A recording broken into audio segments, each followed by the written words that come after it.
Mr. Nciza, turning back to paragraph 39.2 of your statement, you also describe the concerns you have as regarding the memorandum of understanding with CAT Security and Protection Services. Would you please turn to page 141 in your annexure bundle? 141. I'm there. Thank you. And what is the title of that document in bold at the top? It's a memorandum of agreement entered into between the Ekurhuleni Metropolitan Police Department, duly represented, and CAT VIP Protection, duly represented by Vusumuzi Matlala. Thank you. I'll invite you at this juncture to detail to the Commission the notable concerns you had upon consideration of this document. The concerns are by and large similar. Both agreements indicate, for instance, on the front page of each agreement, that the EMPD is duly represented by a blank. In both the Medicare document as well as the CAT VIP document. If indeed you are to enter into an agreement, even our contracts in the municipality, a mere contract of employment would stipulate that this contract of employment has entered into between the city of Ekurhuleni and Xolani Nciza. The city of Ekurhuleni is duly represented by the city manager as per resolution taken on this date, which will be the date that the city manager was appointed. So it would not just simply say duly represented. Any agreement that we entered into, it would say duly represented by this individual, and this individual is empowered by this resolution. You see? So there must be that linkage. So you can't just simply have a memorandum of agreement that is represented by a blank. In this instance, it's a blank.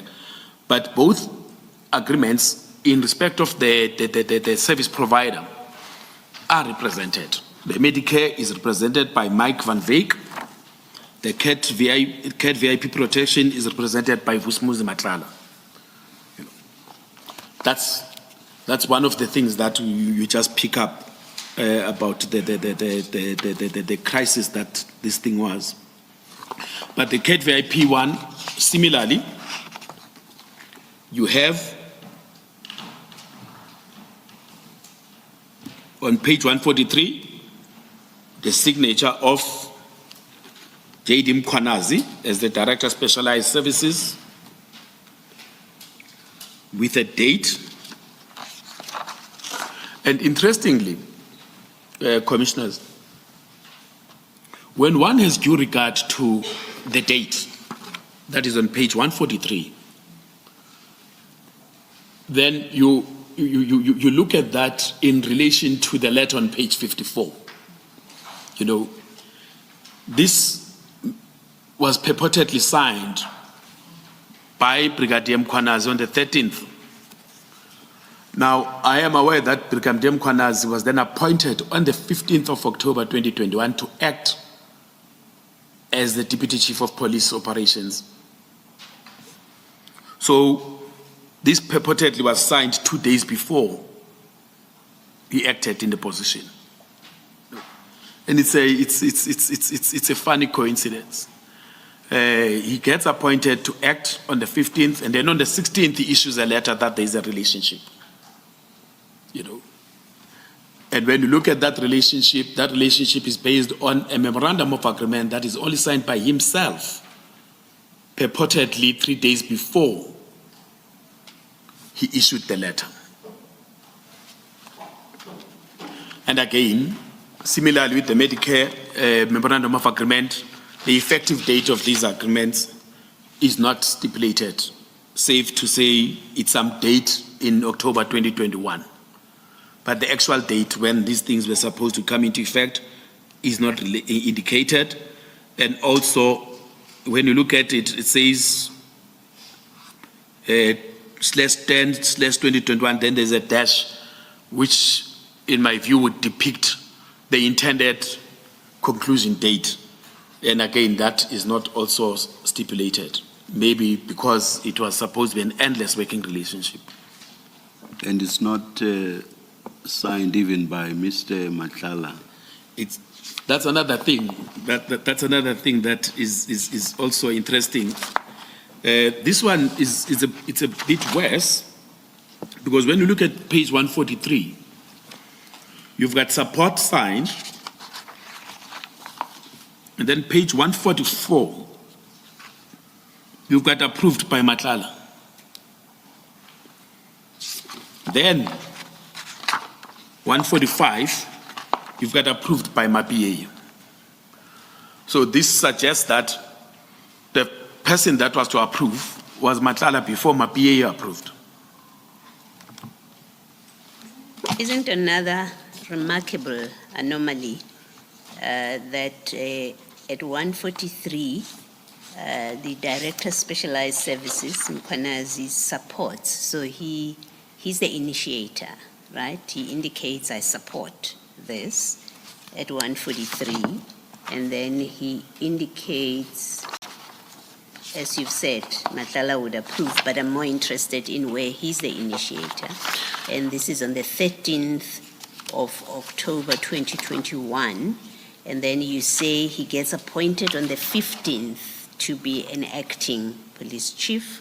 And then on the 16th at page 54, the person who supported is now the acting police commissioner, and he's the one that's approving what he was recommending.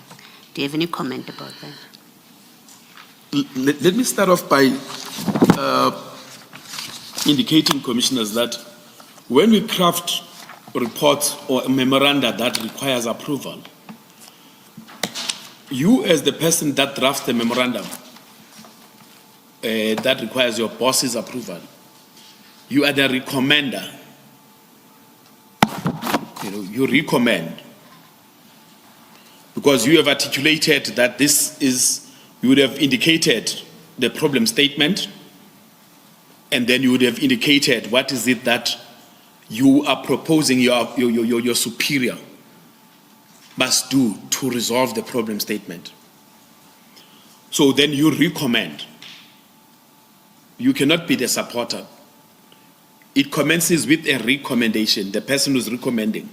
Then, if you're having, like in this situation, Mkhwanazi was supposed to be recommending. Mkhwanazi's supervisor, who was Mzolo, would have then been the one who supports the recommendation. Then the chief of police, MAPA, would be approving.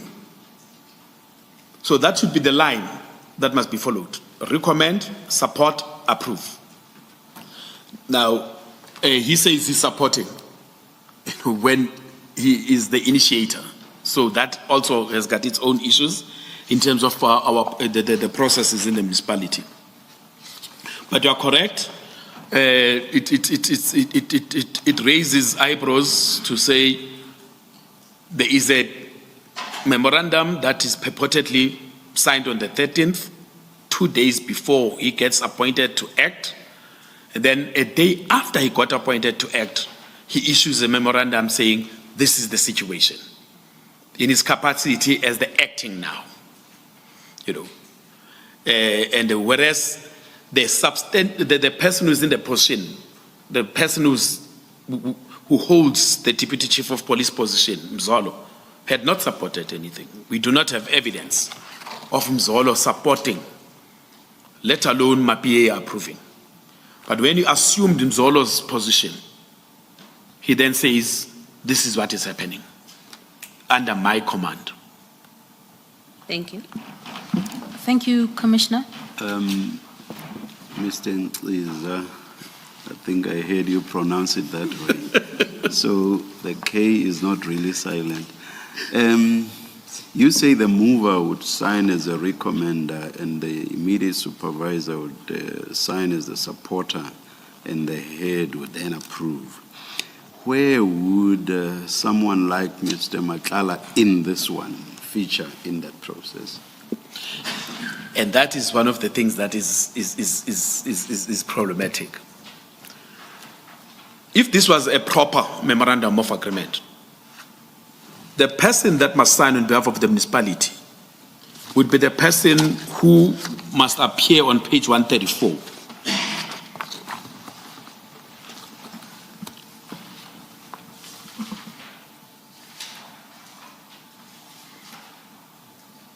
On page 134, duly represented must have a name. And underneath that name, before the end, you must indicate duly authorized.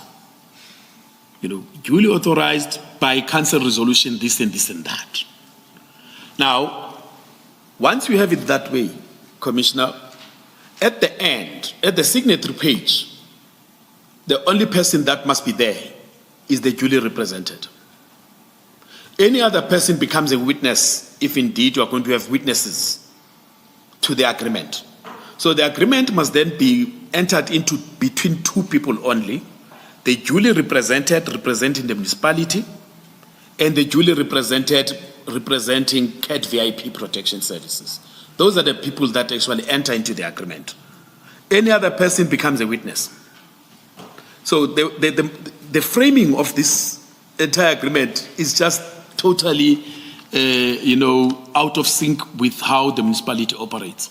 So what you mean is the signature of the recommender, the signature of the supporter, and the signature of the person approving would all be in the document you referred to earlier, which kickstarts the process.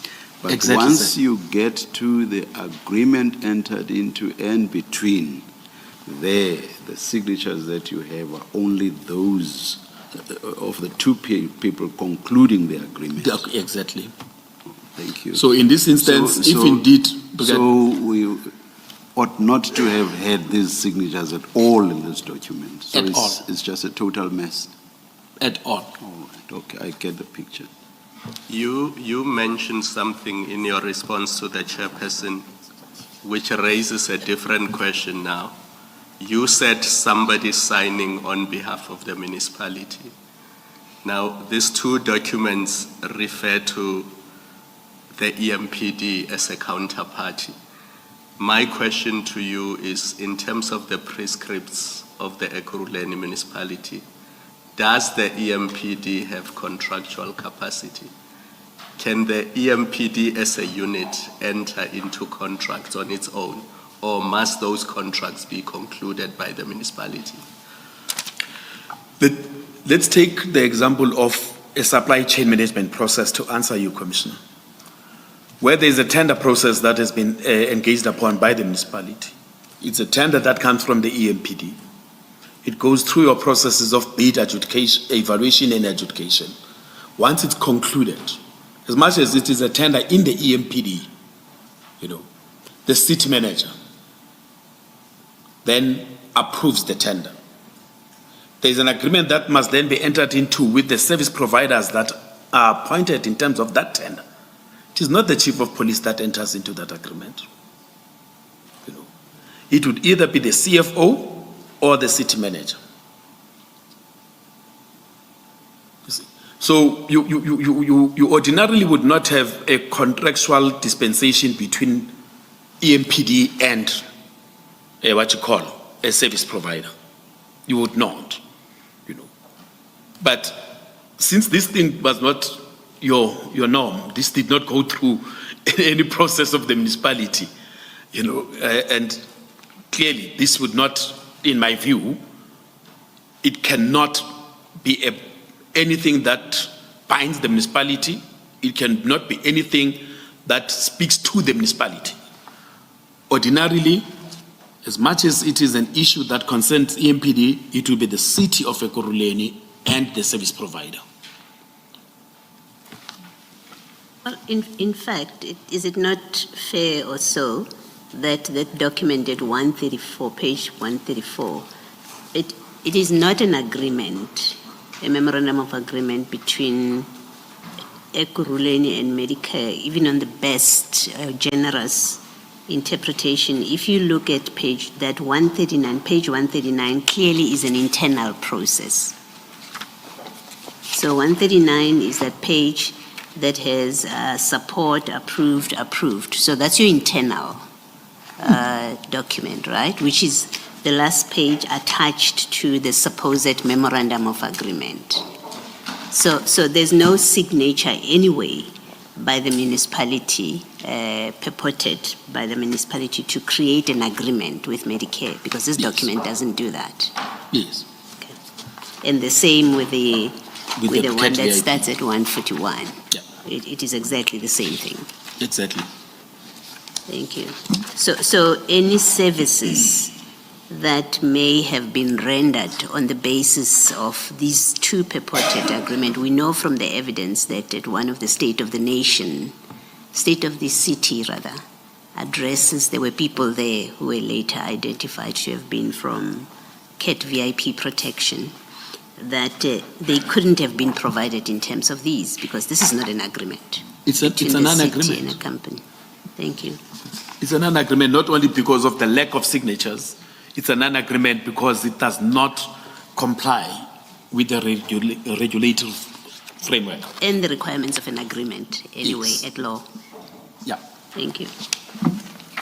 Thank you, Commissioner.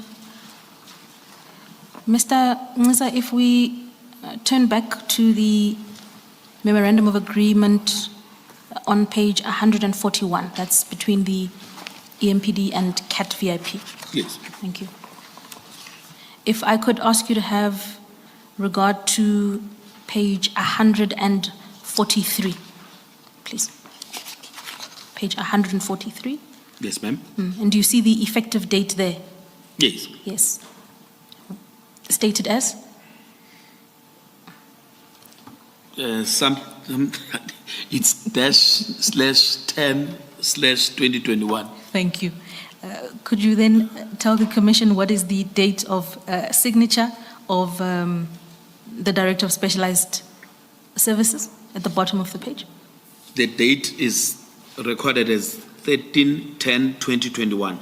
Could I ask you then to flip the page to page 144 and identify the intended date or so of signature for Mr. Matlala set out there?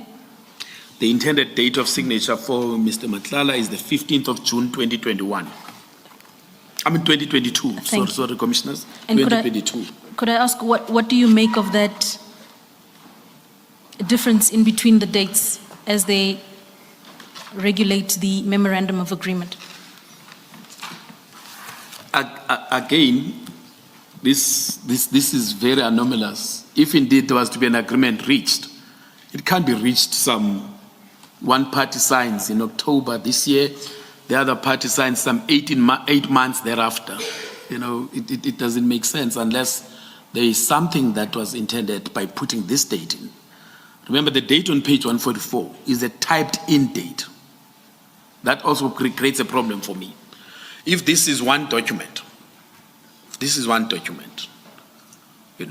why would the one part be a typed in date and the other one is a handwritten date in one document and a year apart?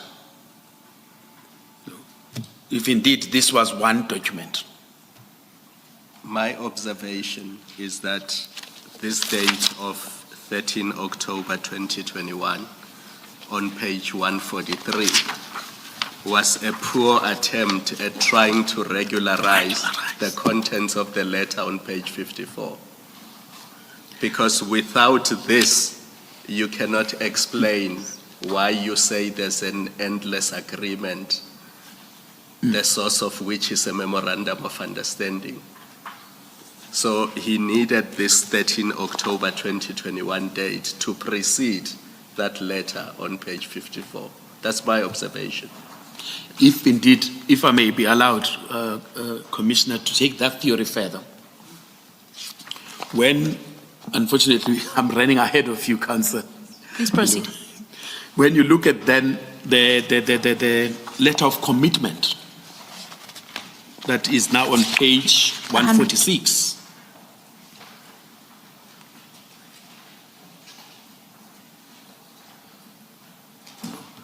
The letter of commitment on page 146 of the bundle